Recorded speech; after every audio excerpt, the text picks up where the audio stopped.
esos pocos que anteponen nuestros hijos a sus vidas. Gracias a ti por tu labor, orgullo de tu profesión.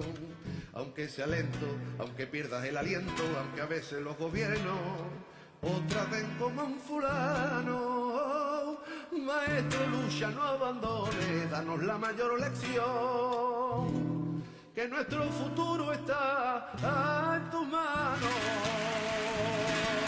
Bueno, pues impresionante y sin ni un acorde que añadir a esta maravilla, este auténtico himno con el que, bueno, abrimos nuevo capítulo, nuevo episodio con el máximo respeto. El respeto que nos une a un maestro a esta semana. Y, por supuesto, a nuestras humanas, empezando por la productora, sentimos ya su respiración. Ella es Tania Pérez. Hola, Tania, ¿qué tal? Buenos días. ¿Cómo estás? Muy bien. ¿Qué te ha parecido este inicio musical? Me ha encantado, yo nunca lo he escuchado. ¿A quién no te lo esperabas? No, la verdad es que no. Ha sido una sorpresa. Sí. Una sorpresa para nuestro invitado. Yo le voy a dar un poquito más de suspense al tema y saludo a nuestra humana número 2 por orden de aparición en este episodio, activista, siempre con máximo respeto, Eva Moreno. Ruiz, hola, Eva. Buenos días. ¿Cómo estás, a Eva? todos. Pues emocionada de escuchar este paso doble que me parece espectacular de Antílopez. De Miguel, en este caso, Miguel. de Antílopez. Tributo, homenaje al maestro, a la figura del maestro. Sí, sí, sí. Y muy merecida, en este caso. Absolutamente. ¿Y por qué? Se preguntarán nuestros escuchantes. Tania, tenemos la presentación de nuestro invitado, ¿no? Vamos a por ella. Perfecto. Hoy hablamos de educación, pero no desde los titulares ni de la política, sino desde el aula.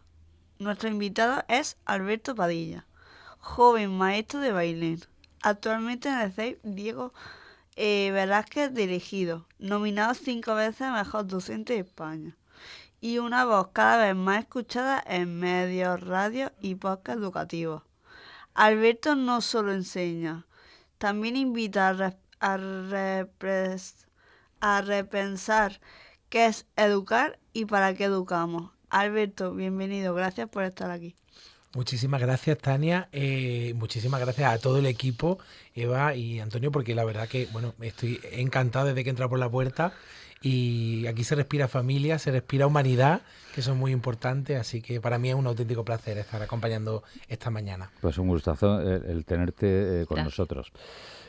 Con nosotros y con nosotras. ¿Qué te ha parecido el himno, el tributo inicial? Bueno, pues la verdad que vuelvo a, como cada vez que lo escucho casi, se me eriza la piel y a sentir ese escalofrío, ¿no? Ese pellizco tan bonito, porque es verdad que es una letra preciosa.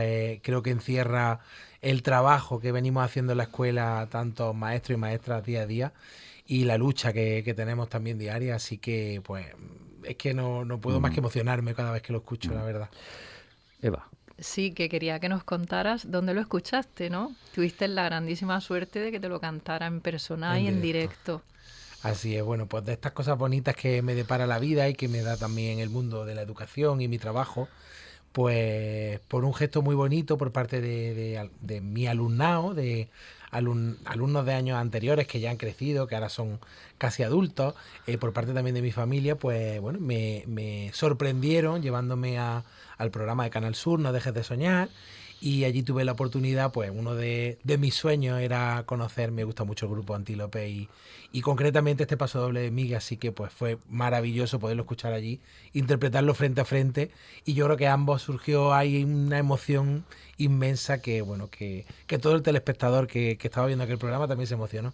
Y Sí. por eso recordarlo me emociona. Es precioso el momento y invito a la gente que nos escucha, si quiere verlo, que lo busque o en tus redes sociales, en @maestroalberto, Así es. que lo vea, porque la verdad es que transmite mucha emoción, ¿no? Ver a los dos.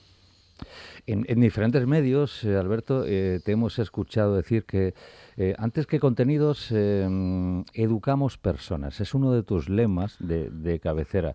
¿En qué momento eres consciente de que ser maestro iba mucho más allá, bastante más allá de explicar materias? Bueno, pues yo creo que al principio, cuando tú eres maestro, tienes muchas ganas de enseñar, de aportar lo que tú tienes, ¿no? De bueno, pues de aquello que tú sabes, ponerlo en conocimiento de los demás. Y hay un momento en el que te das cuenta que a veces con tus ganas de enseñar y con tus ganas de explicar y con tus ganas de no llegar a todos los niños y niñas. Es en ese momento en el que te paras y dices, algo hay aquí, ¿no? Algo falla, algo hace falta. Es ese momento en el que piensas que un niño y una niña no se encuentra bien y que ese niño y esa niña no puede aprender, por más que tú le enseñes, porque no está preparado para ello. Entonces es el momento en el que te das cuenta que, bueno, que cada niño, cada niña necesita un ritmo, necesita un tiempo, necesita una forma y descubres que efectivamente esto no es transmitir sin más, sino todo lo contrario, aprender día a día, porque yo pienso que la labor de un maestro, de una maestra, de un docente a nivel general, es aprender continuamente, cada día, cada paso, cada situación, más que enseñar, porque al final los que aprendemos somos nosotros también. Y bueno, y acompañar también un proceso tan importante. En mi caso, yo soy maestro de educación infantil, que son los niños más pequeños que recibimos en la escuela, y por tanto soy el inicio de un proceso maravilloso que es el proceso de la educación de una persona, y yo creo que ahí es donde se sienta todo, y es algo pues que yo creo que para mí no puedo describir con palabras lo que se siente. Por eso me di cuenta pronto, por suerte me di cuenta pronto de que en la escuela hay personas, de que esos niños y niñas, en mi caso que ahora mismo tienen 4 años, son personas también y merecen lo que cualquier persona, y ahí es donde te das cuenta que la materia es solo materia. La materia llega si lo que tiene que haber, la emoción, esa efectividad entre uno y otro, esa simbiosis que se crea en el aula está, la materia va a llegar seguro. Total. Eva. Sí. ¿Crees que eso es algo que se aprende en la carrera o que se descubre en el aula día a día? Eso es algo que el aula te enseña. La carrera muchas veces, bueno, pues te prepara, ¿no? Y la base teórica es... Yo soy un maestro que intento siempre llevar con rigor mi trabajo, mi función, porque entiendo que detrás de mi trabajo tiene que haber, pues eso, una ley, ¿no? Que me dice lo que tengo que hacer, tiene que haber unos autores, una teoría, claro, científicas que me avalen lo que yo estoy haciendo, no lo estoy haciendo sin más. Yo siempre tengo muy en cuenta eso, pero eso es una parte muy importante, y la otra parte, el aula, el día a día, lo que les pasa a los niños y a las niñas que yo tengo. Soy un maestro muy de escuchar, me gusta escuchar lo que pasa a mi alrededor y escuchar a mis niños y niñas. Tengo una diversidad en mi alumnado enorme, porque son 26 y son 26 personas diferentes, con distintas necesidades, con distintos intereses, con distintas motivaciones. Entonces eso yo creo que te lo da el día a día, en la escuela, te da el chocarte de bruces, como hemos dicho antes, con eso de que tú tienes pensado que tú vas a enseñar, y más que enseñar, en ese caso, yo creo que lo que te enseña la escuela es a que lo que tú tengas, ponlo a disposición de los demás y acompaña ese camino, ¿no? Y ya busca la forma en la que lo que tú tengas o lo que tú puedas ofrecer a cada niño o cada niña le pueda servir. Le aporte, ya lo creo. Qué maravilla. Me vas a permitir hacer un poquito de memoria en lo personal, es decir, claro, nos trasladamos, no hace mucho, porque eres jovencísimo, ¿no? Pero no sé, cuando eras un niño, adolescente, cuando tú eras el alumno, ¿en qué momento te llega la vocación de ser docente, de dedicarte a la enseñanza? Pues casi que desde que recuerdo, te puedo decir que casi que desde recuerdo que de pequeño yo ya jugaba a pues enseñarle a los muñecos, ¿no? Ciertas cosas, o a hacer clases.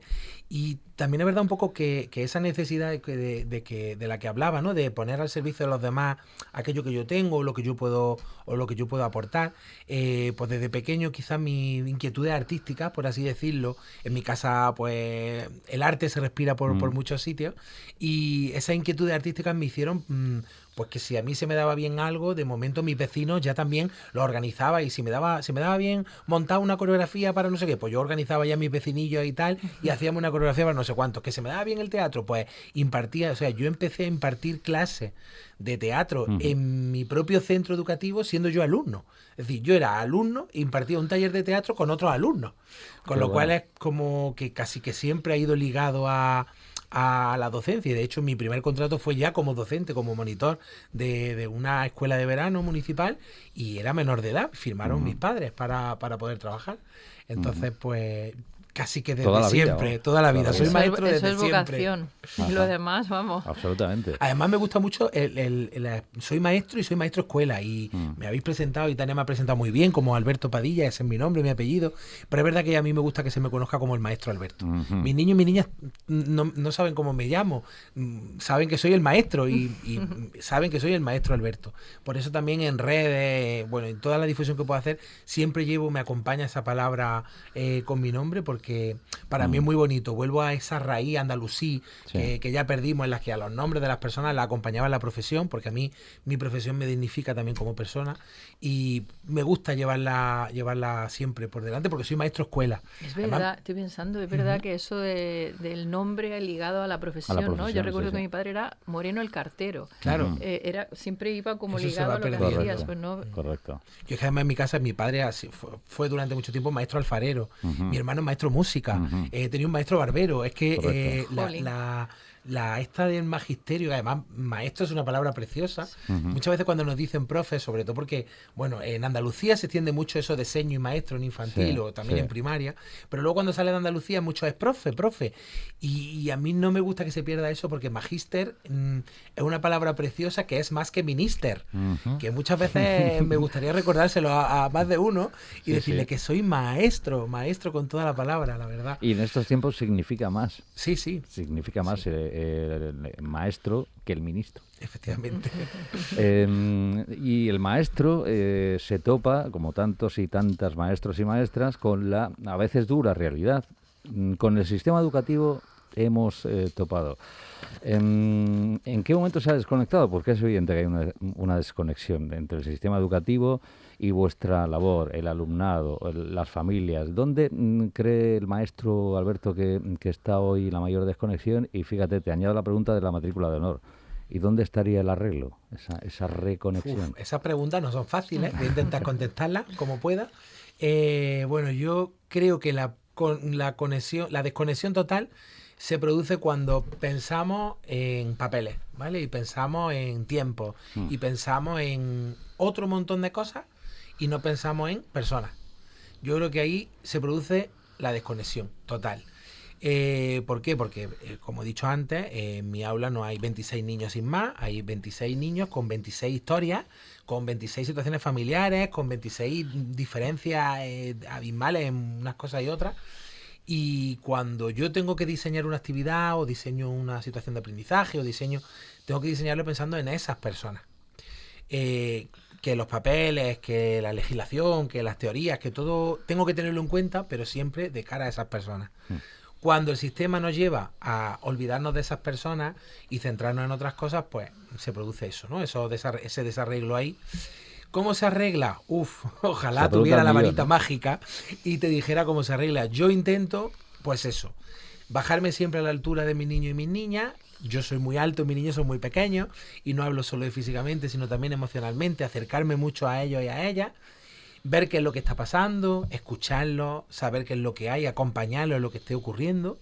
Y con todo eso, con esa amalgama de cosas, pues diseñar una actividad concreta, teniendo en cuenta las diferencias que hay en mi clase, las necesidades que puedo tener, los tiempos que necesitan, porque a veces el tiempo es otra de las cosas que produce desconexión, porque vamos a un tiempo, hoy en día la vida nos lleva a un tiempo que casi que no nos permitimos parar y darle el tiempo suficiente a las cosas que lo necesitan. Y muchas veces un niño y una niña, y sobre todo en sus primeros años, necesitan tiempo. Tiempo y que el adulto esté ahí, presente y real en ese tiempo. Entonces, la manera de arreglarlo es eso, es pensando desde un primer momento en la figura y poniendo el eje principal en los verdaderos protagonistas, que son los niños y las niñas. Eva. Pues efectivamente, estoy totalmente de acuerdo contigo, poniendo al alumnado en el centro, ¿no? de nuestra intervención. Vale, ¿tú qué crees, Alberto? ¿Estamos evaluando lo que realmente importa o solo lo que es fácil de medir con el sistema de evaluación que tenemos? Claro. Aquí pues yo pienso que evaluamos lo que es fácil, porque evaluamos lo que se puede evaluar es muy fácil. El ponerle número a algo, las cosas a las que podemos ponerle número son las cosas sencillas. Pero evidentemente las cosas que marcan la vida de una persona, ¿no? Pues la superación personal, el día a día, el esfuerzo que para un niño o una niña supone saltar ciertas barreras, eso no se puede calificar con un número y muchas veces lo obviamos, no atendemos, no ponemos en eso. Y además es que en la evaluación hay una cosa que se nos olvida, que es que para evaluar hay que observar. Igual que he dicho antes, hemos hablado de la escucha, yo tengo que estar viendo continuamente qué es lo que está ocurriendo y con todos los sentidos, observando con todos los sentidos, no solo con la mirada. Y de esa observación que parta la evaluación. Y lo que estamos haciendo ahora es al contrario, es primero evaluamos y luego ya observamos y luego ya hacemos comentarios y debería de ser al revés. Entonces, el poner también el foco en la evaluación y que una evaluación sea real, olvidarnos un poco de esa de que sea cuantitativa y más cualitativa. Y sobre todo, pues eso, que la evaluación parta de cosas y tener en cuenta cosas que aunque sean difíciles ponerle un número, si hiciéramos una evaluación cualitativa real, sí que las tendríamos en cuenta y sí que los resultados serían muy diferentes, porque además eso son cosas vitales para la vida de una persona. Correcto. El tiempo, los 5 sentidos, obviamente estáis trabajando con humanos, es decir, y la base encima de su educación, de su formación, ¿no? Y contra el tiempo, lo farragoso, es decir, la burocracia. Hemos topado la burocracia, otro de los grandes problemas.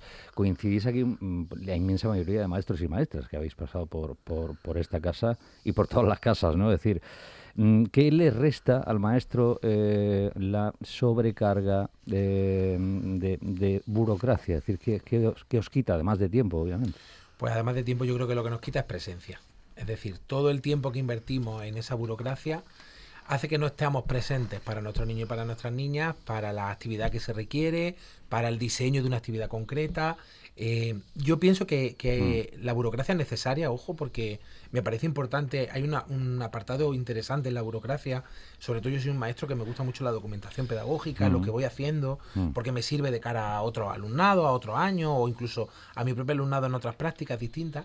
Entonces sí que es verdad que para mí la burocracia tiene un componente funcional, pero es verdad que hay otra burocracia que se hace porque se tiene que hacer, que no tiene mucho sentido y que tenemos que hacer porque sí, y eso es lo que resta. Correcto. Y resta el estar presente, y resta el estar ahí cuando se tiene que estar, y tienes que estar pensando en otras cosas o haciendo otras cosas porque hay que hacerlo. Claro, de hecho queremos enviarle un saludo porque una de las últimas o penúltimas veces las que habéis abordado este tema ha sido en el podcast de nuestro maestro, también José, Educación con E, recientemente, ¿no? Ahí se ha abordado. Él conoce, bueno, como nadie. Es un maestro comparable fíjate, a tu figura. Imagino que hay conexión, ¿no? Sí, lo conozco personalmente, además he colaborado también con él, así que es un gran maestro y creo que opinamos lo mismo. Total. Sí, la verdad que es algo común y yo creo que además pasa en muchos sectores el tema de la burocracia y creo que es una falsa sensación de control, ¿no? De controlar lo que hacemos. Porque estoy de acuerdo de que tiene que haber unos procedimientos donde tú enmarques tu trabajo, pero cuando eso pasa a ser lo prioritario, ahí está. Ahí fallamos. Es el problema, porque además hay mucha burocracia que no vuelve al aula. Para mí es muy importante la burocracia, lo que tengo que hacer, que luego va a servir para mis niños y mis niñas, que va a servir para el aula, para los míos o para un futuro. Pero hay una burocracia que, sobre todo, hay mucha burocracia que se duplica, que se repite lo mismo en distintos formatos, distintas veces. Sí. Y yo creo que es verdad que ahí partimos de la base de que quien diseña esa burocracia o quien la organiza o quien la plantea no ha pasado por un aula y yo siempre pienso lo mismo, aquí que vengan aquí a mi clase y que vean la situación y entonces ya diseñamos lo que sea. Y por eso también tengo que decirlo, me pongo siempre a disposición de donde sea para aportar lo que pueda. Que yo siempre, mi madre me dice, es que te metes en todos los fregados. Es que es verdad que me meto en todos los fregados porque donde pueda aportar, aunque sea para diseñar una legislación o lo que sea, yo aporto, si puedo aporto, siempre en bien de mejorar mi trabajo también, claro, que de eso se y con de eso esa consiste. Visión del terreno al final, claro, que es tan importante. Correcto. Pues turno para nuestra querida productora Tania, que está observándonos. A ver, primera cuestión, Tania. ¿Qué cambia en un niño o una niña cuando siente que su maestro realmente le mira y le escucha? Pues esa es una buena pregunta, ¿eh? Esa es una buena pregunta para un maestro. Pues mira, lo que yo creo que cambia es que el niño y la niña se siente seguro. Sí. Entonces eso hace que el niño y la niña pueda aprender fácilmente. Porque si tú sabes que tienes ahí una persona mirándote, que tienes una persona escuchándote, tienes como un telón de seguridad que si te ocurre algo sabes que está ahí, ¿no? Entonces yo creo que es ahí cuando verdaderamente se produce y se empieza el aprendizaje.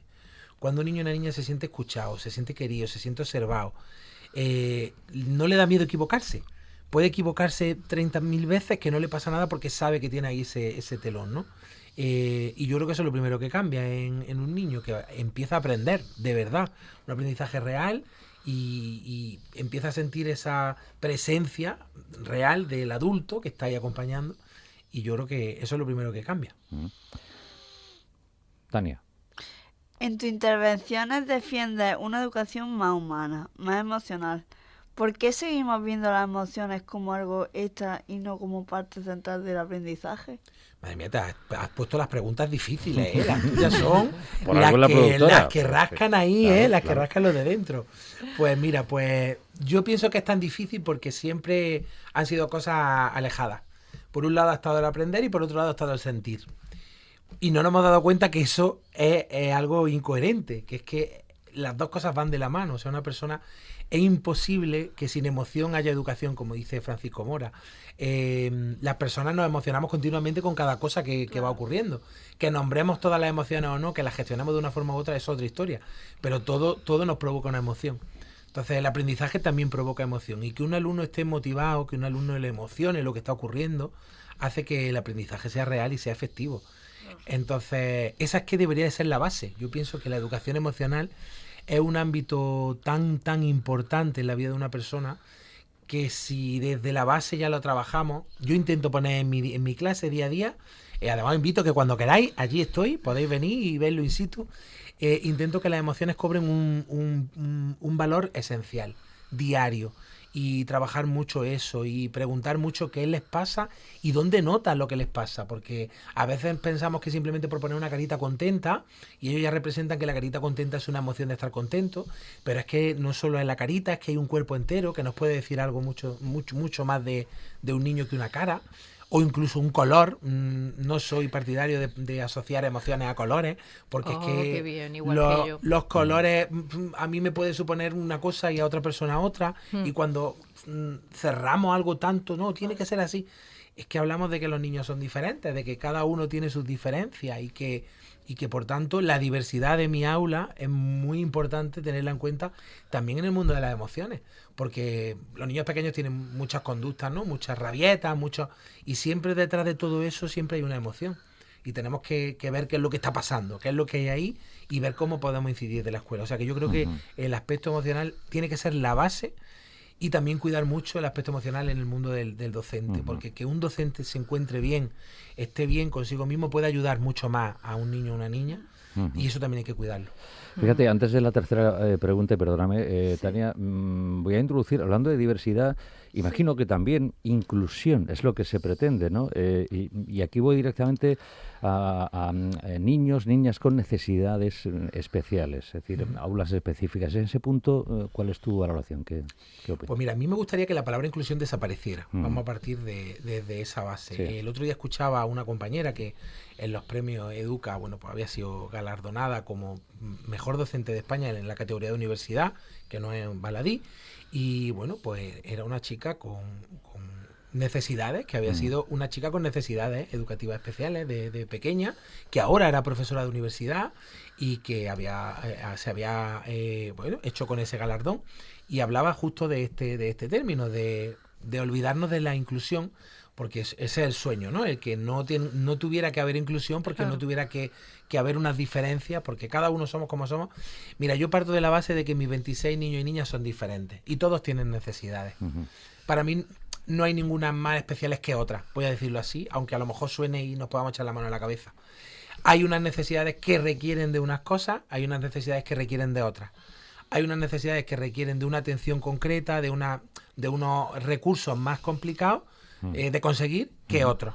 Pero todos tienen necesidades. Yo creo que cuando llego al aula o cuando diseño una actividad, cuando preparo algo, siempre pienso, vale, ¿y este niño podrá hacerlo? Vale, ¿y a aquel niño le llegará? ¿Entenderá este niño lo que está pasando? ¿Entenderá? O sea, es que desde el momento cero tenemos que estar pensando todo eso. Entonces, yo parto de que eso, de intentar deshacer esa idea de inclusión, y que todos vayamos con todos, respetando, porque además considero que la diversidad nos enriquece. Creo que que seamos diferentes, que miramos la vida de manera distinta, que podamos expresarnos de maneras y de formas distintas, o que incluso en nuestra mente haya cosas distintas, es algo muy rico, porque si todos fuésemos iguales y todos llevásemos exactamente lo mismo en nuestro interior, seríamos, no sé, casi un producto de IA, ¿no?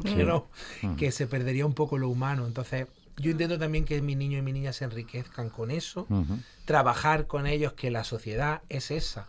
Es decir, la escuela es una pequeña sociedad que se crea y donde ya hay relaciones entre iguales y distintos, entre, bueno, pues hay situaciones en las que unos necesitan ayuda de otros, hay situaciones, entonces yo intento que todos entendamos desde un primer momento que podemos estar ahí para los demás, que podemos servir de ayuda para los demás, porque creo que cuando un niño entiende que él puede servir de ayuda a otro, empieza a crear en sí mismo. Y para mí que los niños crean en sí mismos algo principal también para que se produzca ese aprendizaje.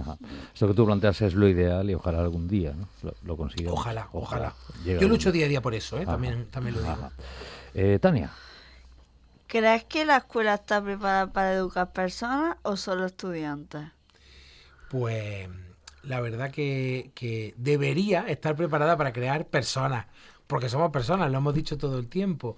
Luego la persona puede tener la condición de estudiante, o puede tener la condición de bombero, o de lo que sea, Claro. pero es verdad que tendríamos que cuidar muy mucho que en la escuela hay personas. Y hay personas que son niños y niñas, hay personas que son profesorados, hay personas que forman parte del personal no docente del centro y que también merecen el mismo respeto, el mismo cariño y la misma... Yo es verdad que tengo la suerte, la enorme suerte de tener muy buena relación con todo el mundo que trabaja en mi centro, de mis compañeros y compañeras, por supuesto, pero también las personas que se dedican a la limpieza, las personas que se dedican a las labores de administración, el conserje, y mimo muy mucho. Y intento que mis niños también hagan, de hecho siempre cada curso terminamos con un agradecimiento a estas personas y le hacemos un pequeño detalle, un pequeño homenaje en clase, porque me parece primordial eso que hablamos, ¿no? De que la sociedad está compuesta de personas, cada uno tiene una función y todas las funciones son importantes. O sea que deberíamos de tener en cuenta eso, ese carácter humano, y olvidarnos más de ese carácter de estudiante que al final se va a adquirir. Porque si volvemos otra vez, vuelvo a la idea del principio. Si un niño se siente querido, se siente escuchado, si un niño se siente humano y rodeado de otros humanos, al final va a ser estudiante. Sí, va a ser estudiante y probablemente sea un muy buen estudiante. Claro. Seguro que sí. Claro. Eva, estamos ante un maestro, además de todo... Que habla mucho, dilo. Sí, bueno, pero yo creo... Habla mucho y muy bien además, pero digo, nominado, reconocido además. Sí. ¿No? Yo creo que además esta pregunta está en el lugar adecuado porque después de todo lo que hemos escuchado, pues es normal que este hombre haya estado nominado 5 veces a Mejor Docente de España. Pero tú mismo, Alberto, dices que hay miles de maestros increíbles que no salen en ningún sitio. ¿Qué mensaje mandarías sobre el reconocimiento a todos estos maestros y maestras? Pues es verdad que siempre digo eso porque yo tengo la suerte de conocer muchas maestras que se dedican en su tiempo libre a formarse, a seguir aprendiendo, a compartir, y que a lo mejor no están en donde yo estoy, ¿no? O que no han llegado, o que no sé, o que no están en redes, pero es verdad que trabajan y trabajan duro. Entonces, yo creo que el mejor reconocimiento está en nuestros niños y nuestras niñas, en el propio alumnado. Es que es el mejor premio, que tú veas que tu alumnado te reconoce y siente que... o tú ves incluso con el paso del tiempo, si tienes la suerte de seguir su trayectoria, esos resultados, ¿no? De esas bases que se sentaron, ese es el mejor premio, ese es el mejor reconocimiento. Yo pienso que la sociedad en general todavía no valora el mundo de la docencia como debería, porque yo siempre pienso que tengo una responsabilidad muy grande, tenemos una responsabilidad enorme, que es el futuro, ¿no?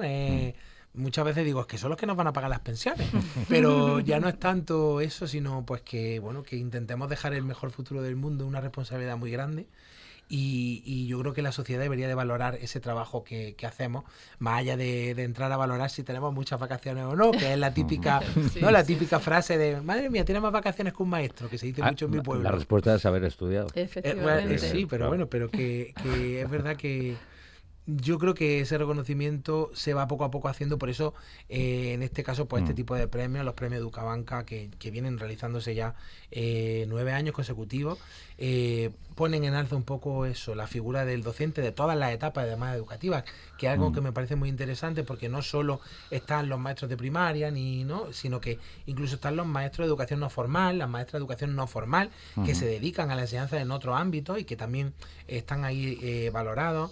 Y bueno, ponen un poco en alza eso, ¿no? Además son unos premios bonitos porque parten del propio alumnado, en el caso de infantil de las familias, que son las que nominan, ¿no? Y proponen a los docentes, y luego ya, bueno, pues hay que presentar una serie de méritos y demás, y la organización pues designa, ¿no? A esos 10 finalistas, y entre los 10 finalistas, luego ya las categorías y eso. Pero la verdad que es importante este tipo de iniciativas, como esta también que estáis haciendo vosotros, y desde aquí también lo agradezco, el poner, ¿no? En los medios, en este caso también, hablar de escuela, de maestros, de niños, de educación, me parece algo muy importante, y por eso utilizo un poco también ese foco, ¿no? Para intentar que, bueno, pues visibilizar de alguna manera lo que se hace en la escuela y lo que hacemos los maestros y maestras.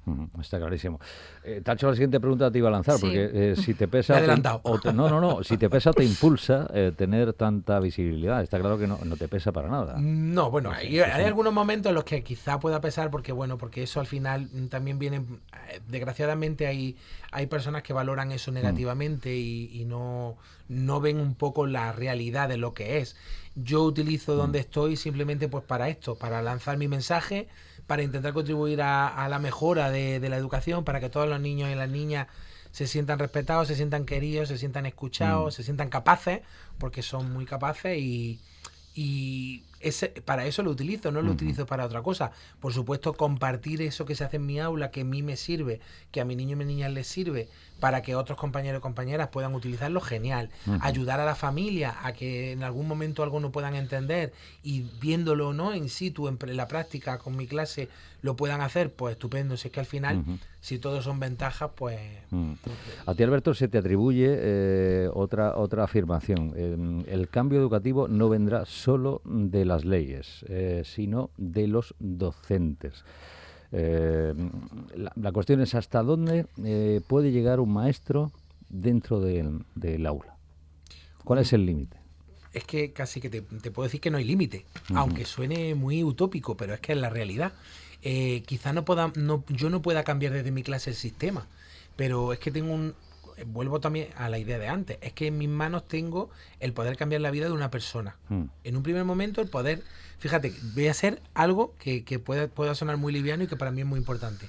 El hacer que un niño un día sonría, eso es algo muy grande, porque no todo el mundo consigue que un niño sonría de verdad. Que un niño esboce una sonrisa es fácil, pero que un niño sonríe de verdad es algo muy importante. Que un niño se vaya contento del cole, que para mí es lo que intento todos los días, también es algo muy importante. Y esas pequeñas cosas al final contribuyen a cambiar la vida de una persona y a valorar o hacer valorar cosas que de otra forma se escapan. Con lo cual, el límite, imagínate, son 26 personas conmigo día a día, y pues son 26 miradas que van a ir en una línea distinta, quizá que fuesen de otro modo, ¿no? Entonces, yo creo que ahí está un poco, sí que tenemos margen, pensamos que no, pero sí que tenemos margen. Evidentemente, de la noche a la mañana no se pueden hacer grandes cosas, pero sí poquito a poquito y granito a granito sí que se pueden Está conseguir. claro. Eva. Tania, Vale. parece el parchís. Adelante, Tania. No digas Antonio, por favor, Tania. Sí, vale. ¿Qué papel deberían jugar las familias en esta educación más humana que defiendas? Pues yo creo que las familias tienen que ser, yo siempre se lo digo a la familia, el primer día de reunión con mi madre, mis padres, las familias de mi clase, siempre les digo, mira, esto es muy fácil, nosotros somos compañeros de trabajo, como tú cuando trabajas, claro. como cualquier persona que en su trabajo, somos compañeros de trabajo. Lo que pasa es que dependiendo del trabajo, pues hacemos un trabajo distinto o estamos en sitios distintos. Entonces, a mí me ha tocado estar en mi despacho, en este despacho, y yo tengo este informe que se lo tengo que presentar al jefe. Pero es que este informe luego pasa a tu despacho, que también tienes que valorarlo, también tienes que hacerlo, que luego se lo tenemos que presentar al mismo jefe. Entonces, somos compañeros de trabajo de un trabajo maravilloso, que es la educación de los niños y las niñas, de su hijo y de su hija. Claro. Entonces, tenemos que ir de la mano, no podemos ir de otra forma, tenemos que ir juntos en este camino, tanto por su parte como por la mía, ojo, ¿vale? Yo también intento que las familias estén ahí desde el principio, cuando diseñamos una actividad, diseñamos un proyecto, hacemos algo. Yo me siento con mi familia y digo, oye, ¿qué os parece esto? porque a lo mejor yo no me paraba a pensar que un niño de mi clase no va a poder hacer esta actividad.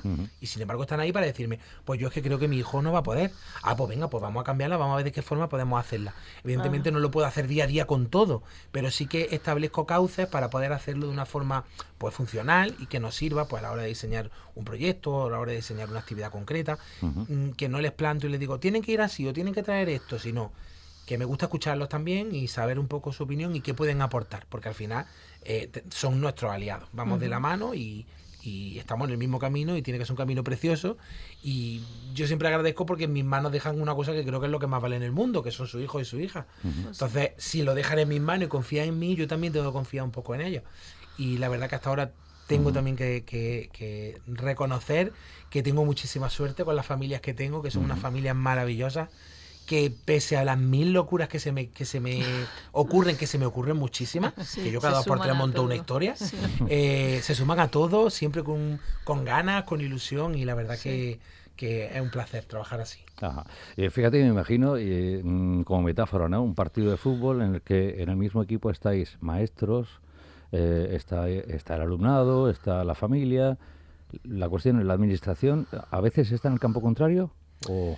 Bueno, depende del momento, Es verdad que, por suerte, en los últimos años hablo sobre todo, pues de cara legislativamente hablando, a lo que viene siendo educación infantil, yo la siento como aliada en muchos aspectos, ¿vale? Porque ha venido a decir, sobre todo con los últimos cambios legislativos, a otra etapa educativa, oye, que lo que se estaba haciendo en infantil funciona, que el partir de las capacidades de los niños funciona, que el hacer niños más competentes y no niños con contenido funciona.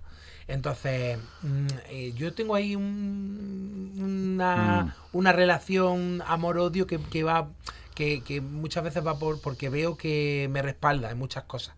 Y para mí que sentirme respaldado por la administración en este caso es muy importante. Luego, pues, lo que hemos hablado, ¿no? Burocracia y demás, pues claro, son cosas que se podían ir mirando. Se podían ir mirando también. Correcto.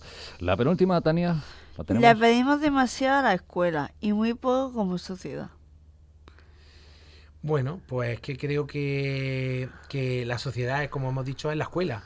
Entonces deberíamos de pedir más a la sociedad, deberíamos de conocer, por ejemplo, hablando de la legislación, conocemos toda la legislación de las leyes de circulación, ¿no? El cómo vamos por la calle, el cómo tal, pero no conocemos la legislación educativa, lo que estamos enseñando a los niños y las niñas, lo que tenemos que hacer, lo que tenemos que trabajar en los colegios. Entonces es importante que la sociedad también conociera eso. No digo que se tuviera que estudiar un texto legislativo, que es muy difícil para un maestro también, pero sí que es verdad que conocer algunos aspectos que se desconocen y eso, y de cara a lo que se le exige, como tú bien has dicho, en la escuela, pues el mirarnos un poco hacia el interior, y como sociedad también, pues eso, el mirar qué queremos. Pues venga, vamos a ir en este camino, ¿no? Correcto. Eva, casi de gran final. Sí, pues para cerrar un poco así, hablando de mensaje y de consejos, si podemos decirlo de alguna manera, ¿no? A otros maestros y maestras que empiezan con mucha ilusión, pero con ese miedo de creerse que quizás no les van a dejar cambiar nada, ¿qué les dirías? Aquí también hay muchas cosas que decir. Mira, lo primero es que yo pienso que el miedo es de valientes. Lo escuché hace tiempo a un amigo, a Julio de la Iglesia, y me encantó esa frase, porque es verdad que para tener miedo tienes que ser valiente, porque si no es imposible. Pero también es verdad que les diría que el miedo es una cosa que se quita, y la ilusión, por desgracia, también. Entonces, que la ilusión no se pierda es algo vital en la figura de un maestro, de una maestra. Que cada día que vayamos al aula tengamos esa misma ilusión, esas mismas ganas, es algo muy, muy importante. Un maestro o una maestra tiene que no tener miedo a equivocarse, a atreverse, a hacer cosas, a seguir aprendiendo día a día, porque, como he dicho en un primer momento, el ser maestro lo que hace es aprender todos los días. No se tiene que tener miedo a equivocarse, porque lo importante de eso es la reflexión que viene después, el reflexionar de lo que nos hemos equivocado y el intentar, pues, mejorar eso, ¿no? Esas son las funciones, vamos, he resumido las funciones docentes en tres palabras.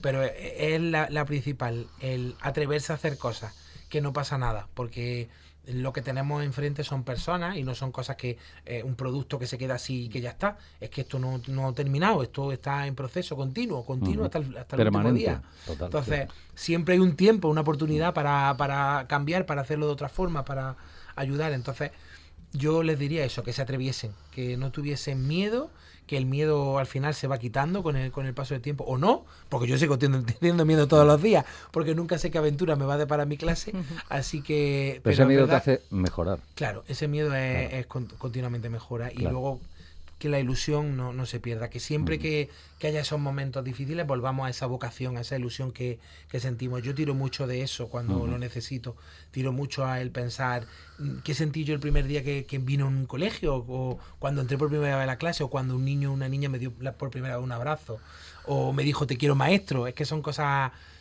que yo me emociono al hablarlas porque para mí son muy, muy importantes, y es verdad que eso creo que es el principal consejo que puedo dar a los que se acercan a este maravilloso mundo. Total.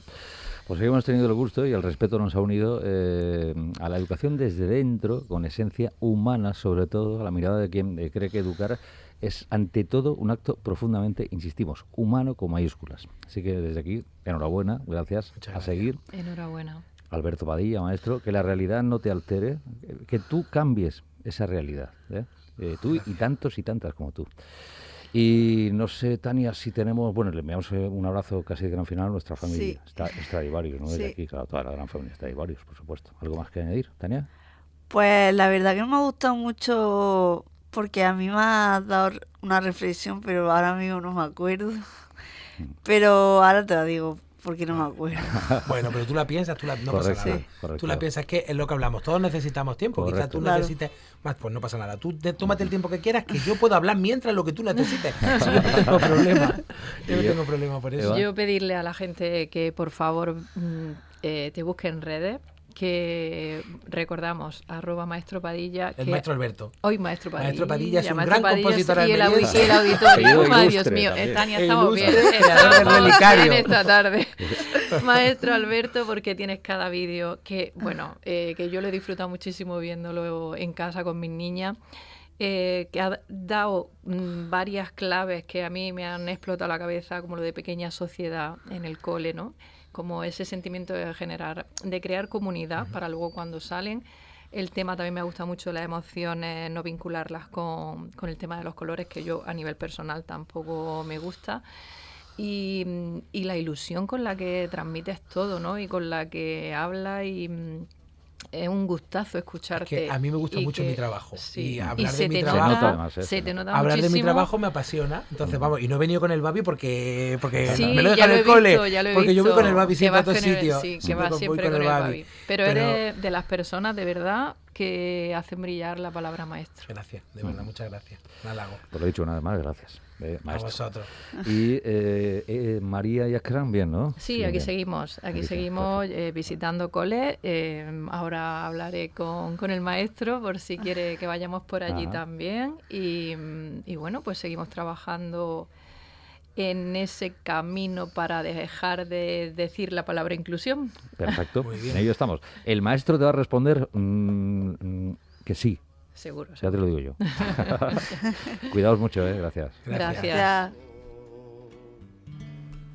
Unos pocos elegidos que hacen grande el magisterio, resolviendo la ecuación que despeja el misterio de comprender al momento.